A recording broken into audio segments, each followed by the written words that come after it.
सभी को जय श्री कृष्ण। मुंबई समाचार के द्वारा आयोजित मातृभाषा भागवत सप्ताह, इसमें हम सभी को आशीर्वाद देने के लिए मंच पर पधारे हुए जगत गुरु शंकराचार्य स्वामी श्री सदानंद सरस्वती महाराज जी, इनको मैं प्रणाम करता हूं, जिनके मुखारबिंद से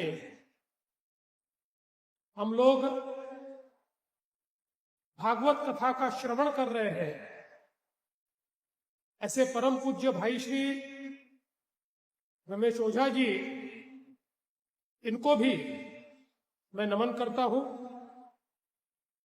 यहां उपस्थित मेरे साथी योगेश सागर जी, संजय उपाध्याय जी, श्री सौरभ मेहता जी, रमेश परीख जी, नीलेश दवे जी, राजू भाई सावला, संतोष सिंह, यहां उपस्थित सभी महानुभाव और उपस्थित सभी माताएं, बहनें, बंधुओं, हम सभी के लिए ये बहुत ही हर्ष की बात है कि पूज्य भाई श्री के माध्यम से भागवत कथा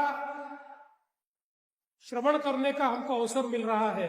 और मैं विशेष रूप से मुंबई समाचार को धन्यवाद देना चाहूंगा। आज देश के सबसे पुराने अखबार के रूप में कार्य करते हुए मुंबई समाचार ने मातृभाषा भागवत सप्ताह आयोजित किया। हम सभी के जीवन में मातृभाषा ये बहुत महत्वपूर्ण होती है। मातृभाषा का सम्मान ये अपनी माता के सम्मान बरोबर है, और जो मातृभाषा का सम्मान करते हैं वही सभी भाषाओं का सम्मान कर सकते हैं।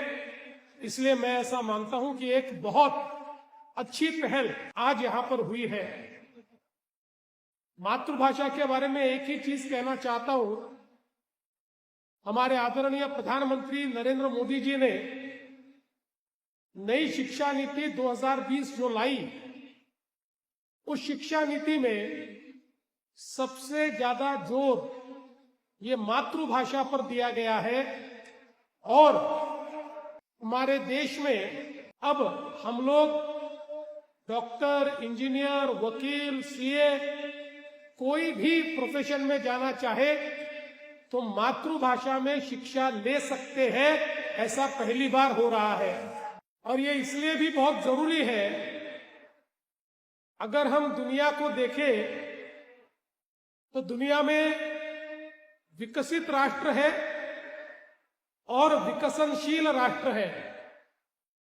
अगर दुनिया में सारे विकसित राष्ट्रों को हम देखेंगे, उन सारे राष्ट्रों में जो पढ़ाई होती है उच्च शिक्षा तक, वो सारी की सारी उस देश की मातृभाषा में हो रही है। ये सारे डेवलप्ड नेशंस हैं। और जितने विकसनशील राष्ट्र हैं, ऐसे सारे राष्ट्रों में किसी न किसी विदेशी भाषा, परदेशी भाषा, फॉरेन लैंग्वेज में पढ़ाई हो रही है। ऐसे सारे देश विकसनशील हैं। इसलिए मुझे ये लगता है कि मातृभाषा का सम्मान और मातृभाषा को फिर एक बार एक ऊंचाई देने का प्रयास जो मुंबई समाचार के माध्यम से हो रहा है, और यहां मातृभाषा का एक बहुत बृहद अर्थ उन्होंने बताया है। जो हमारे देश की अलग अलग भाषाओं में जिन्होंने साहित्य की रचना की है, ऐसे सभी लोगों को समर्पित ये मातृभाषा भागवत सप्ताह यहां हो रहा है। तो मैं ये मानता हूं देश की सभी भाषाओं को, सभी मातृभाषाओं को सम्मान देने का प्रयास इस भागवत के माध्यम से हो रहा है। और विशेष रूप से हम लोग तो ये मानते हैं कि कलयुग में अगर अपना मन साफ करना हो, कलयुग में अपनी आत्मा की शुद्धि करनी हो तो भागवत कथा का श्रवण करके हम इसको कर सकते हैं। और जब वो भागवत कथा भाई श्री के मुखारबिंद से आती है तो मुझे ऐसा लगता है कि उसका परिणाम ही कुछ और होता है, उसका आनंद ही कुछ और होता है।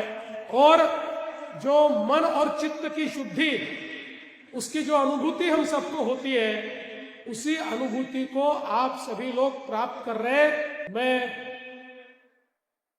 आप सभी को बहुत बधाई देता हूं और ईश्वर से प्रार्थना करता हूं कि इसी प्रकार से हम सभी को सुविचार सुनने के लिए ईश्वर शक्ति प्रदान करे, अवसर प्रदान करे और बार बार भागवत के माध्यम से हम लोग यहाँ पर श्री कृष्ण जी की लीलाएं और श्री कृष्ण जी का संपूर्ण जीवन, उस जीवन को समझने का प्रयास करें।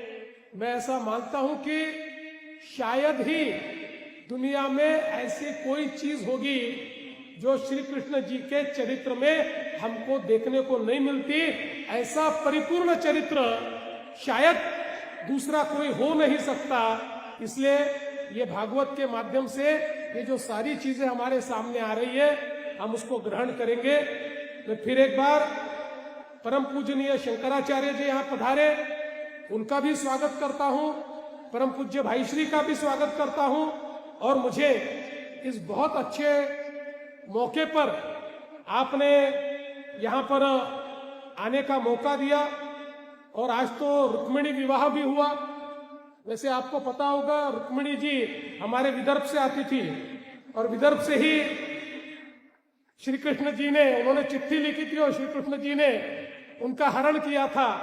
तो मुझे बहुत खुशी है कि इस बहुत सुंदर मौके पर यहाँ आने का मुझे अवसर मिला। इसलिए आपका बहुत बहुत आभार व्यक्त करता हूँ और अपने शब्दों को विराम देता हूँ। धन्यवाद। जय श्री कृष्ण।